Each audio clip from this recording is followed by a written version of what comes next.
देखिए, पहले तो आज राजौरी का नहीं था हमारा प्रोग्राम, क्योंकि कल पुंछ में हमारे ऑनरेबल चीफ मिनिस्टर साहब मीटिंग ले रहे हैं, उसके लिए जाना था, लेकिन थोड़ा ज़्यादा लेट हो गए, जिसकी वजह से यहाँ कुछ देर के लिए स्टे करना पड़ा। और अच्छी बात है, खुशकिस्मती है कि यहाँ जो डिप्टेशन आए हैं, हमारे ऑनरेबल एमएलए साहब भी है यहाँ पे, और काफ़ी डिप्टेशन आए जिन्होंने अपनी रिप्रेजेंटेशन दी, अपने बात जो उनको मुश्किलात है उन मुश्किलात के बारे में बात की है। ख़ासतर जो हेल्थ सेक्टर है उसमें काफ़ी मुश्किलें हैं, काफ़ी दुश्वारियां हैं, चाहे वो इंफ्रास्ट्रक्चर की बात हो, चाहे वो बाकी जो उनको फैसिलिटीज़ वहाँ पे मिलनी है।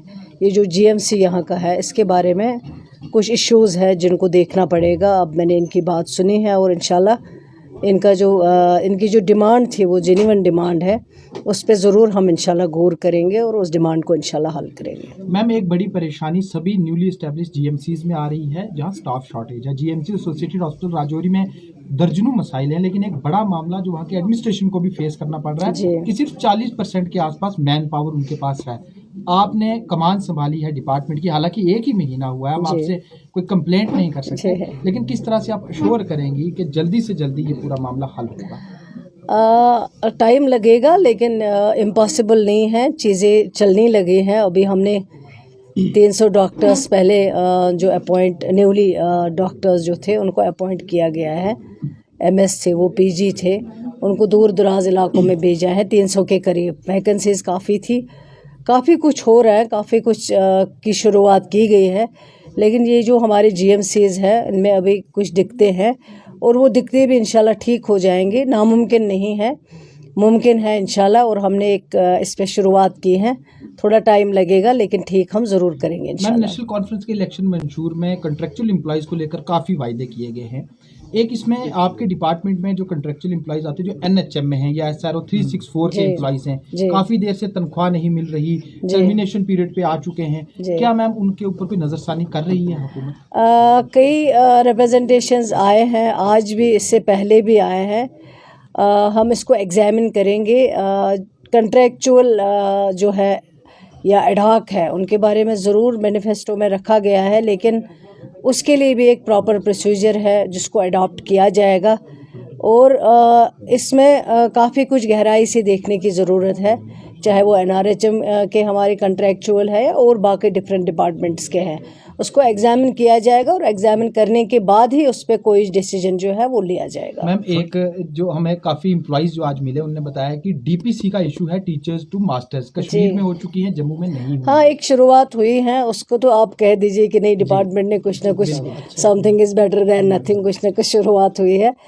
कश्मीर में की हुई है, हमारे लिए जम्मू कश्मीर एक जैसा है, वहाँ पे शुरुआत हुई है, यहाँ पे भी इंशाल्लाह जो डीपीसी की शुरुआत है वो होगी। उससे हमें दो फ़ायदे हैं। एक, इनको जब प्रमोशन हो जाते हैं, प्रमोट हो जाते हैं, हमारी जो वैकेंसीज़ हैं उसके बाद दूर दराज इलाकों में इनकी पोस्टिंग हो जाती है, वहाँ जो वैकेंसीज़ हैं उनको भी हम इनकी जाने की वजह से उसको भर पाते हैं, पूरा कर पाते हैं, फिलअप कर पाते हैं। शुक्रिया। फंड्स की कमी की वजह से FMPHW जो 22-11 हेड में FMPHW काम कर रही लड़कियां, पिछले 6 महीने से उनको सैलरी नहीं, फंड्स की बहुत ज़्यादा किल्लत है, जिससे और चीज़ें इनके साथ साथ डिपार्टमेंट भी सफ़र हो रहा है, क्योंकि फंड्स की किल्लत की वजह से कई काम रुके पड़े हैं इस हॉस्पिटल में। आज ये MPHW जो परमानेंट मुलाजिम है, उनको नहीं लगता है कि उनको कोई दिक्कत है फंड्स की, या उनकी सैलरी जो है वो नहीं मिल रही है।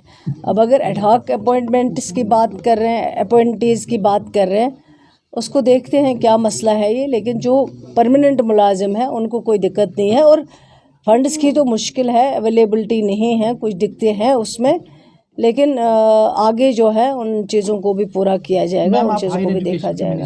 राजौरी और पुंछ खित्ता जो है, इसकी एक बेसिक एजुकेशन जो फैसिलिटी है वो BGSP यूनिवर्सिटी से है जी। मैम, लोगों के अंदर काफ़ी कुछ निराशा है। MLA साहब ने भी हमारे साथ कई बार बात की, असेंबली में मुद्दा उठाया, कहते हैं वहाँ एडमिशन बड़ा डिक्लाइन पे चला गया है। एम्प्लॉयज़ कहते हैं हमें 12-12 साल हो चुके हैं, आज तक प्रमोशन तो दूर की बात है, हमारे लिए कि जॉब पॉलिसी तक फ्रेम नहीं हुई है।